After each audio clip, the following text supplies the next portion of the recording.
Alright then, gamers. It's finally here. The Guild Wars 2 Fall and Winter 2022 roadmap. So, there's not really that much on here that is too much of a surprise, but it's more of a confirmation of a lot of stuff that's going to be happening, and a few kind of insights into the flow of how the content's going to be going here, actually. But this is kind of rounding out the year, and, well, the really kind of too long didn't read thing is that we're not getting Living Story this side of 2023. That's not really a surprise to anyone who's been paying attention, but that is indeed the case, right? Basically, let's scroll down and take a look at what the hell is going on.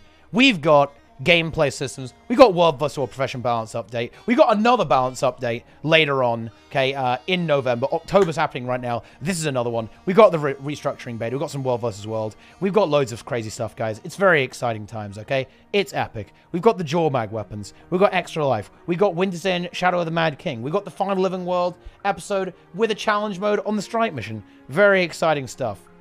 But anyway, let's kind of go through that in a little bit of detail. So it's, you know, it's a little bit sparse, but then again, you know, things do tend to wind down towards the end of the year with Guild Wars 2, so it kind of makes sense. But there's still definitely some really exciting things to look forward to, particularly that balance update, right? The November update is going to be a game-wide update, so all game modes, and I think that's going to be really exciting too, right? They were like, oh yeah, October, it's not enough. We're going again. We're hitting it even harder, right? And kind of on that October thing, by the way, really, really curious about the patch notes for this, because take a look at what was actually said about this here.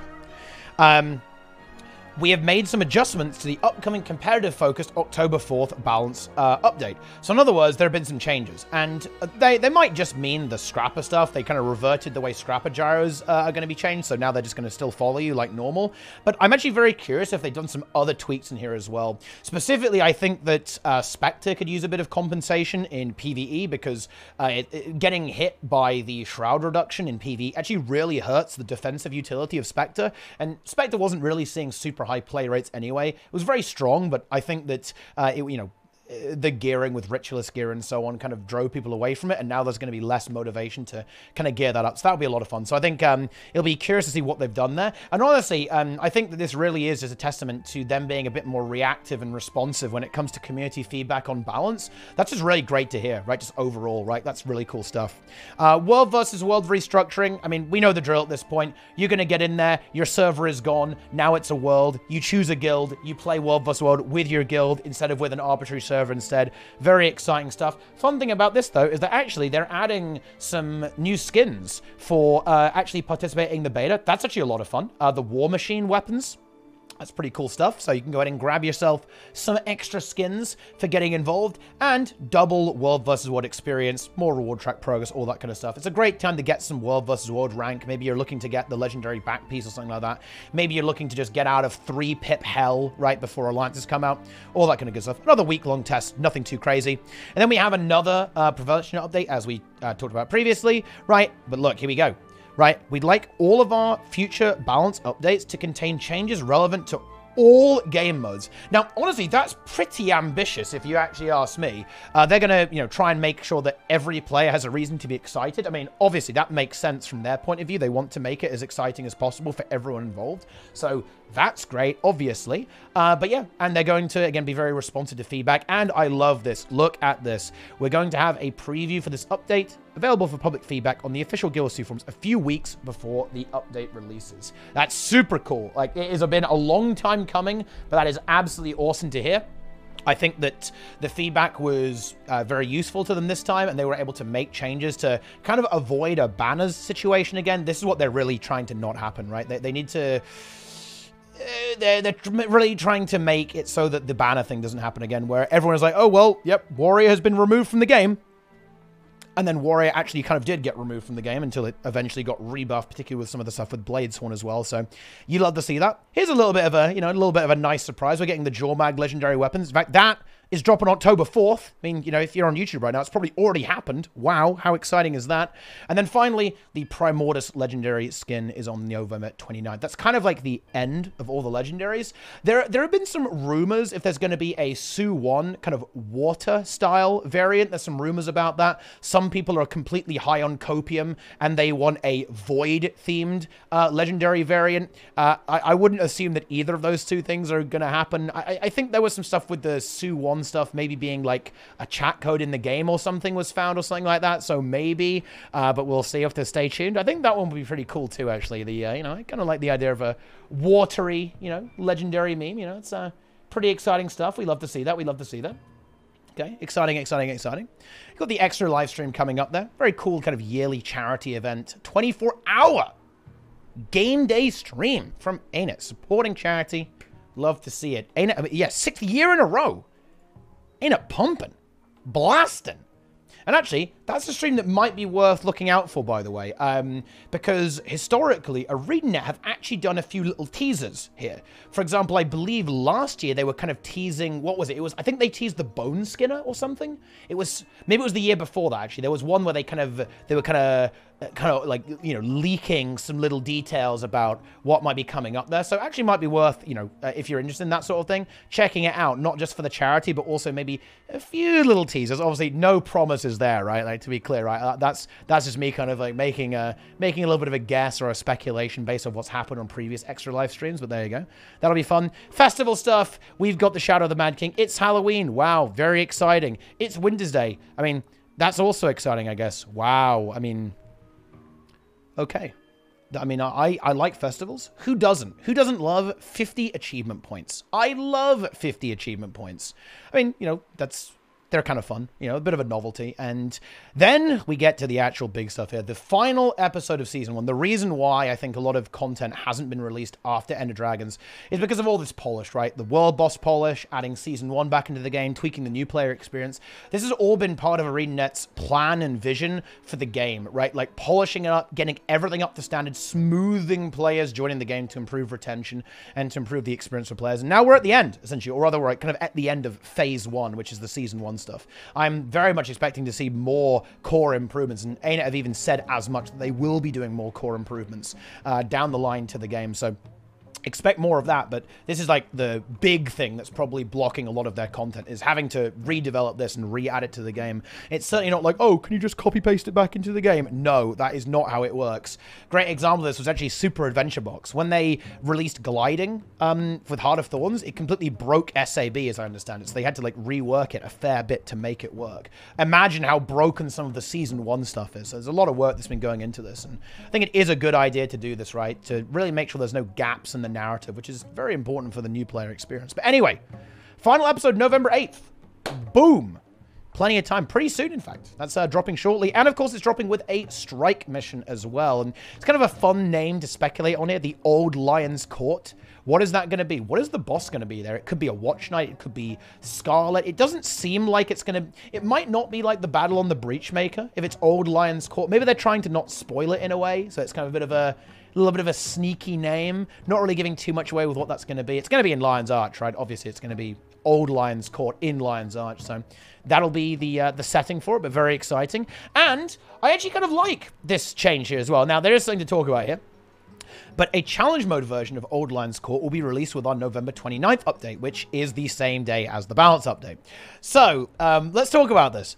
So first of all, I actually like that they're delaying it, because I think this makes the challenge mode like an event on its own, right? I think that allows it to be competitive compared to releasing just the normal mode and the challenge mode at the same time. It's a bit weird doing that. I like that they're delaying it.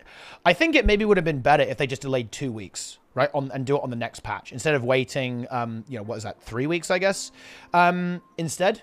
The reason for this is kind of twofold. So, number one, I think that releasing it on the same day as a balance patch, it's just not a good idea, right? When you're releasing really challenging content and then you're going to release a game update that's going to potentially fundamentally change the way, you know, endgame PvE is played, this probably isn't the best idea. I get it that challenge modes are not super important, you you know, it's not like the biggest deal in the universe for ArenaNet. It's a very niche piece of content, but I think it is worth that consideration, particularly seeing as, you know, how good the marketing was, right, on the Harvest Temple challenge one in particular. It really got the interest of a lot of players from other games. It made quite the buzz, actually, in the scene with how interesting and how competitive that was compared to stuff we've seen in Guild Wars 2 previously. So I think that they should take a little bit more care with this down the line, you know, balance patch and challenge mode content, or kind of competitive PvE at the same time. Probably not the best idea in the universe. They already do this with the monthly automated tournament. They'll kind of delay a balance patch, or they won't do a balance patch like the day before the monthly, right? That wouldn't make any sense. And I think it should be the same for PvE. But yeah, there you go. I do like the fact that it's delayed, though. It kind of makes it a hype special event. You know, 2 weeks but rather than 3 would maybe be a little bit better. But maybe that doesn't work on their schedule. Who knows, right? Who knows? But anyway, that's basically it for the entire roadmap. And, you know, I actually really want to reflect on something. Just a bit of a year of 22 Guild Wars 2 in retrospect here, as we kind of close out the year, is I think Ada have honestly pulled a miracle here. I mean, I don't know how they were able to pull this off. I've got to give full credit to them for making essentially a content drought. This is, make no mistake, we're in a content drought, guys. We have not had fresh content since the expansion.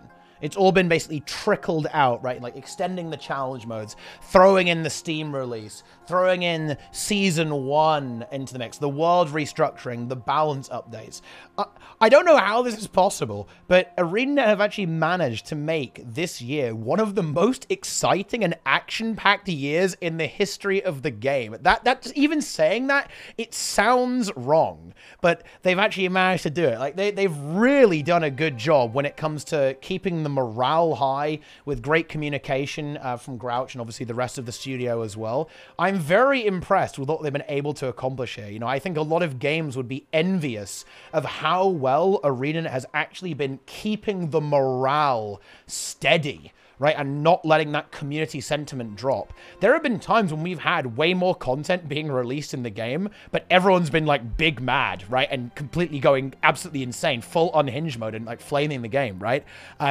But now everyone's pretty happy. Like, I feel like the mood feels good, and I think a big part of that is that the future looks bright, right? The future looks bright right now for the game. So even though that, yeah, sure, we're not getting a lot of content right now, the game feels like it's on an upward trend. Whereas I think for a long time, the game has felt like it's been on a downward trend, like a decay, right? Rather than an ascension. And I think that's something that's just very interesting to note, right? I'm not really going any with that. I think it's a really interesting note when we're looking at the way the game is going around and the history of the game and its passage through 2022, is that sentiment, morale, and the feeling around the game and what players think of the direction of the game is incredibly important, and it's been very skillfully managed, in my opinion, by ArenaNet. I think, honestly, I can't wait to see what we're actually going to see in 2023, because, of course, the thing that's notably missing here, we haven't heard about Season 6. We don't know what that is, right? And we know that there's something coming, right? There's going to be this Cantha map being released,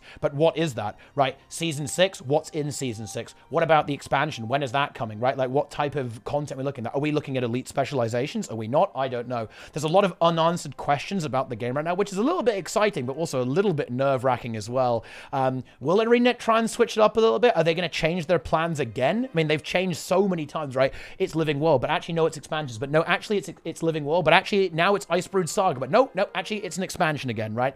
It's been a very volatile history for the game, and I wonder if ArenaNet are going to try and really get something cemented, right? This is what Guild Wars 2 is.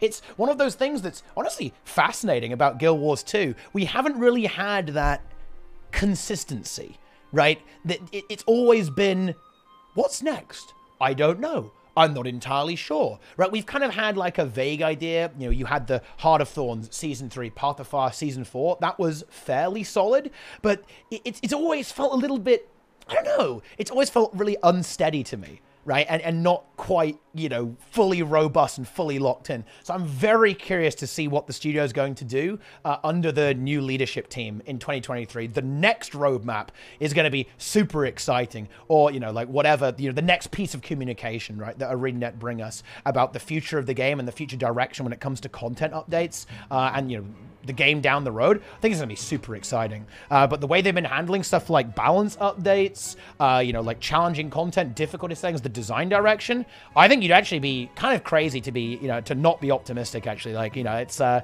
not going to say it just yet, guys, right? I'm going to wait until 2023 to say 2023 is the year of Guild Wars 2. I don't want to curse the game too early. I guess I just said it then, but yeah, it's certainly looking pretty exciting, actually. Yeah. Cool stuff. Nice chill end to the year here with this roadmap. It'll be fun to do the strike mission. I think that will certainly be the highlight of this particular roadmap for me as well. Legendary variants are cool too. And honestly, oh, another balance update. Oh, I can't wait. You know, I'm already spoiled though, because I know they're kind of moving to a more of a quarterly schedule with the balance updates, I think, is where they want to go after this. But we're getting one like a month after the previous. Oh, goodness me. Goodness me. I love it. So much content. So much to do in the game. So much to be excited about. It's fantastic stuff. It really is. But there it is. That is going to be the roadmap for the end of 2022 in Guild Wars 2. That's it. Let me know what you think. I'm actually super curious, you know, how you guys are feeling about the game, your thoughts on the future, like maybe what you think is going to happen in Living Story Season 6 and beyond. What are you thinking about the next expansion, right? Let's get some hype going. Let's get some conversations going. Super interesting. And of course, okay, thanks for watching. Hope you enjoyed it. Like, comment, and subscribe, everyone. Bow before the algorithm. All right, that's it.